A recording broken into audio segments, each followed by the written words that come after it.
Hello అండి, నమస్తే. ఈ మొక్క చూడండి, ఉస్తికాయలండి. ఉస్తికాయల మొక్క ఇది చూడండి ఎన్ని కాయలు కాసిందో. బఠానీ గింజల్లాగా ఎలా ఉన్నాయో చూడండి మొక్క అంతా కూడాను.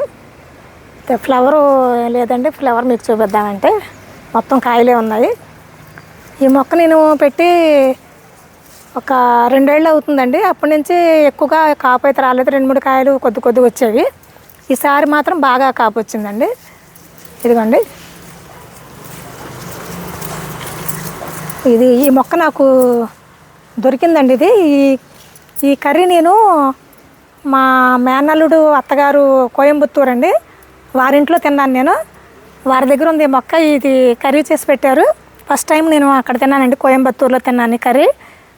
సేమ్ మన బఠానీ గింజలు తిన్నట్టుగా ఉందండి, చాలా బాగుంది. గింజ కాయ నిండా గింజ అండి, ఫుల్ గింజ ఉంటుంది. ఇది మంచి ఔషధ గుణాలు ఉన్నాయంటండి ఇందులో కూడా. ఈ మొక్కలో కూడా మీకు గింజలు చూపిస్తాను. చాలా హెల్త్ బెనిఫిట్స్ ఉన్న మొక్క అంటండి ఇది, ఉస్తికాయల మొక్క. సేమ్ మన వంగ మొక్కలాగే ఉంటుంది. ఈ గింజలు చూడండి, సేమ్ మన టమాటా సీడ్స్ లాగే ఉన్నాయి.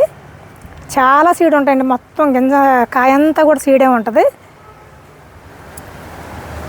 టేస్ట్ అయితే నేను పండించిన తర్వాత నేనైతే వండలేదండి, తినడం అయితే ఒకసారి తిన్నాను, కోయంబత్తూరులో తిన్నాను. కర్రీ బాగుంది, వెరైటీగా. ఇదిగోండి ఒకే ఒక్క మొక్క అండి.